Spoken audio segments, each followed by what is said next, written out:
fact that the Kremlin has stepped up the attempt to break Ukraine on the energy infrastructure this winter is this may be the last winter where they have the chance to do it.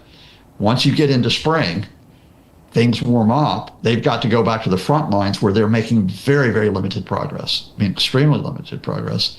And it's like, you know, what are you going to do? You're at 19.5% of Ukrainian territory that you're taking. You're going to try to get up to 20, and is that going to be your win? Are you going to stop then?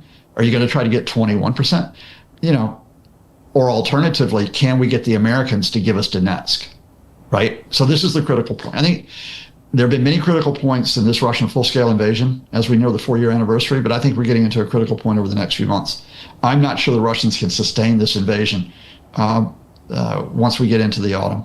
I just don't. I can't say they won't be able to, but I'm not sure they can sustain it, let's say 6 to 9 months from now. Joining us today is Scott Lucas, Professor of International Politics at the University College Dublin's Clinton Institute. Welcome to our program, Professor Lucas. Daniel, thank you so much for having me here. US President Donald Trump has asked Russian dictator Vladimir Putin to halt strikes on Ukrainian energy infrastructure for a week. Ukrainian President Volodymyr Zelensky said today that Russian forces are avoiding missile and drone strikes on Ukrainian energy, instead concentrating their attacks on Ukrainian logistics. Why did Vladimir Putin agree to halt strikes on Ukrainian energy for a week? And what are the main reasons behind this temporary pause in strikes? Daniel, that may be the easiest question you asked me during this interview, because the reason why the Kremlin halted the attacks on energy infrastructure since Friday is because they did not want to give Trump an excuse to get upset that they were undermining this process where Trump thinks, oh, I'm going to get the Nobel Peace Prize out of it. Ukraine and the United States had actually asked Russia to halt the strikes going back to February 22nd, which was about a week and a half ago. We got up to last Friday, the 29th, and Ukraine said, okay, we're halting our strikes. We're halting the strikes on Russia, indeed, for a week. But the Kremlin wasn't committing to anything. And then finally it said, okay, we'll halt the strikes until Sunday. And they had to do that because the key event over the weekend that I think almost no one noticed, certainly not in the Western European press and not in the American press, is that the Kremlin sent Kirill Dmitriev, who is Vladimir Putin's top financial advisor, but more importantly, he's the Kremlin's person that works with, arguably tries to manipulate the Trump envoys, real estate developer Steve Witkoff and Trump's son-in-law Jared Kushner. They sent him to Florida on Saturday to meet with Witkoff and Kushner and with the U.S. Treasury Secretary Scott Bessent. Because remember that the talks were supposed to take place in Abu Dhabi on Sunday. That's when the second round of talks were supposed to take. And then the Russians pulled back and they wouldn't send anybody. In fact, the Americans pulled back before that, to be precise. That the Trump administration said Witkoff and Kushner would not be going to Abu Dhabi. Instead, Witkoff and Kushner are talking with Kirill Dmitriev, the same person that they talked to in late October when they issued this 28-point ultimatum to Ukraine to give up territory and to have no effective security guarantees, and to make sure that money from Ukrainian recovery actually went to the United States, profits effectively. So what is Dmitriev talking to Witkoff and Kushner and the Treasury Secretary Scott Bessent about? What are the issues that they're talking about here? Now, that's a question we can pick up in just a minute, but it would have looked really bad if Russia had continued to attack energy infrastructure while they're sending Kirill Dmitriev across the United States. But as you also noted, it was a pretty low-cost concession for the Russians to make, because even though they're trying to break Ukraine with the attacks on energy infrastructure, they could just shift their attacks at least for 48, 72 hours onto other areas that they want to break which in this case was the logistics, especially the railway infrastructure. And as as people in Ukraine know, that some very horrible incidents with mass killings in or near railways, which have taken place in recent days, including the train carriage that got hit in Kharkiv.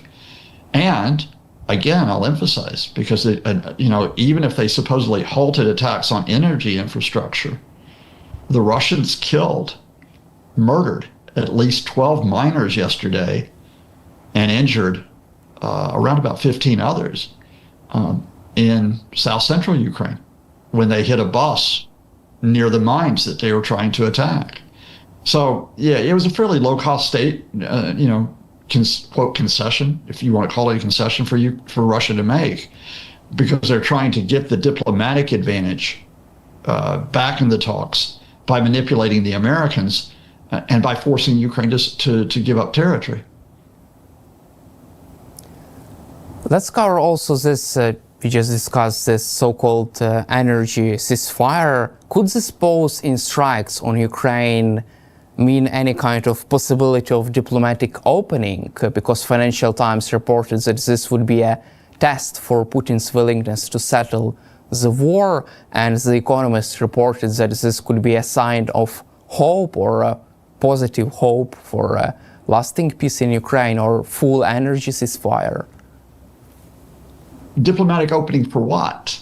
I mean, that's the question here, because what we know is that before the ceasefire over the weekend, indeed, going back after the first round of the talks in Abu Dhabi a few weeks ago, that the Trump camp, probably Witkoff and Kushner, are telling Ukraine, you give up the rest of the Donetsk region, the strategic area in the east of your country, you give that up. You let the Russians have it, or at least fully withdraw your troops from that area, and then you'll get security guarantees from the U.S. Well, that's not negotiation as such. That's just reframing the ultimatum to Ukraine, which says, oh, you want security, at least on paper, from us, from the U.S., as well as from Europe. Then you give up Donetsk. You give up those fortified areas that Russia have been trying for years to take and that they still cannot take. You just hand that to the Russians.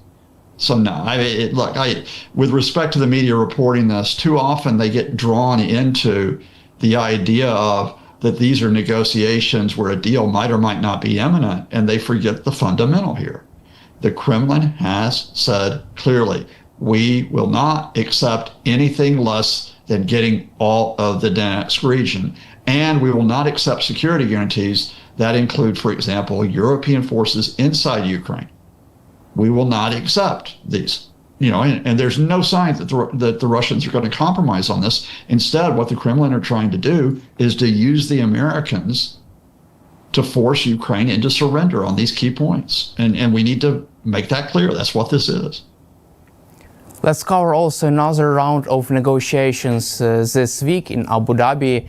US, Ukraine and Russia will conduct another trilateral talks. Also, according to Axios, Trump's special envoy Steve Witkoff will participate in these negotiations. What are your expectations and your take on the upcoming round? Does it still make any kind of sense to participate in these meetings? Endless diplomacy without clear results? Well, I mean, the Ukraine president, Volodymyr Zelensky, has made it quite clear that you participate in this, that you try to get the talks because you want any possibility, even if it is a slim possibility, to end the Russian invasion. But also you participate in these talks because you hope that if the Kremlin, as I expect, does not negotiate, does not try to reach a meaningful settlement, then you get the political, the economic high ground, even the military high ground, with not only Europe, but with the Americans, which says, look, the Kremlin is not going to accept a deal which is satisfactory, at least in terms of ending the invasion. They just want a capitulation from us. So you need to back us. You need to back our defense. against Russia. And by that, it means you need to back our air defenses. You need to provide other support for us on the front lines in the battlefield. And you need to support our operations inside Russia, hitting the Russian oil refineries, hitting the Russian railways, et cetera. And you need to tighten sanctions, right? So you go through the talks to either get the Russians, and it's a remote chance to agree to ceasefire, or you set up the conditions where you get lasting assurance of U.S. and European support. But that's not what the Russians are doing, and again, the talks were supposed to be on Sunday. So why did the Americans pull out of the talks before then? Well, I suspect it has a lot to do with Kirill Dmitriev going over to Florida. That the Russians said to the Americans, we want to talk to you before the second round of talks. The Americans said, okay, we're not going to send Witkoff and Kushner on Sunday. Kirill Dmitriev shows up on Saturday, and now the talks can go ahead on Monday. But I'll come back to what you and I, along with Sophia, our colleague, have discussed in recent weeks.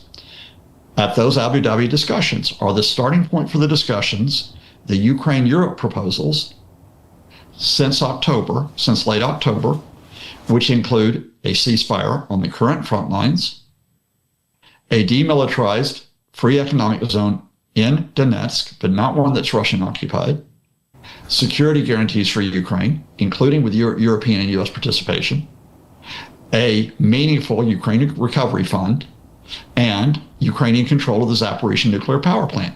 Is that the starting point for the talks? Or are you going back to the ultimatum that the Russians crafted with Witkoff and Kushner last October, which start with Russia trying to take all of Donetsk, weakening the security guarantees for Ukraine, and putting a priority on U.S.-Russian joint economic projects over Ukrainian recovery? Which of these two documents, proposals, are going to be the basis for the talks? Let's also cover a recent reporting by Bloomberg and the New York Times about new Russian economic problems. Russian oil prices have fallen to their lowest levels, and Russian economy minister said this month that the average price of Russian oil was $39 per barrel in December, down from more than $57 per barrel in August last year. What is your assessment of this reporting and new data provided by Bloomberg?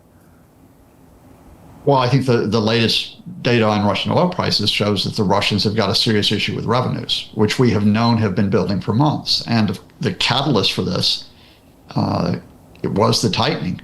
Despite Trump and some in his camp, like Witkoff and Kushner, working with the Kremlin, that there were others in the administration that had gotten these sanctions, these tough sanctions on Russia's oil companies and on Russia's customers. So Russia, in order to sell oil, including to some of these large customers, like the Chinese, like the Indians, like the Turks, they have to consider giving bigger discounts on oil.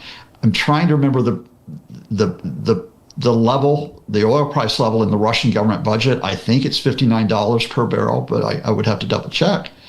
But let's say it's in the 50s, and if you're only getting less than $40 per barrel, you've got a serious problem in terms of funding your government budget. Now, when you can't fund your government budget, you either have to make cuts or raise taxes. Now, the Russians raising taxes on a population already being told to sacrifice for the war, the invasion, well, that's kind of tough. Well, okay, are you going to cut your military spending? No, you're not. You're not going to cut military spending because you're pursuing an invasion. So what? You have to cut social services. You have to cut those areas that help Russians in terms of their day-to-day lives. And on top of that, you have got pressure on the Russian economy, inflationary pressure, where prices continue to go up. And indeed, in Meduza, the independent Russian outlet today, there's a very good report in the sense of interviewing people inside Russia about their daily experiences. When they're trying to buy basics, and the cost of basics is going up, so they can't buy the type of food that they have bought in recent months, recent years. They can't necessarily have, quote, luxuries beyond trying to cover the basics. They have issues with their energy costs, for example, that take place. Well, how much longer will Russians accept that as the price for the invasion of Ukraine? And that's the open question that we discuss every week, and that we will probably be discussing every week well into 2026. I don't think we're at a tipping point yet where certainly not that the Russian economy is going to collapse. I don't think it's at the point where you have a widespread Russian uprising against the invasion as such. But I think it's something that the Kremlin knows. I think the fact that the Kremlin has stepped up the attempt to break Ukraine on the energy infrastructure this winter is this may be the last winter where they have the chance to do it. Once you get into spring, things warm up, they've got to go back to the front lines where they're making very, very limited progress. I mean, extremely limited progress. And it's like, what are you going to do? You're at 19.5% of Ukrainian territory that you're taking. You're going to try to get up to 20, and is that going to be your win? Are you going to stop then? Are you going to try to get 21%? Or alternatively, can we get the Americans to give us Donetsk, right? So this is the critical point. I think there have been many critical points in this Russian full-scale invasion as we near the 4-year anniversary, but I think we're getting into a critical point over the next few months. I'm not sure the Russians can sustain this invasion once we get into the autumn. I just don't. I can't say they won't be able to, but I'm not sure they can sustain it, let's say 6 to 9 months from now.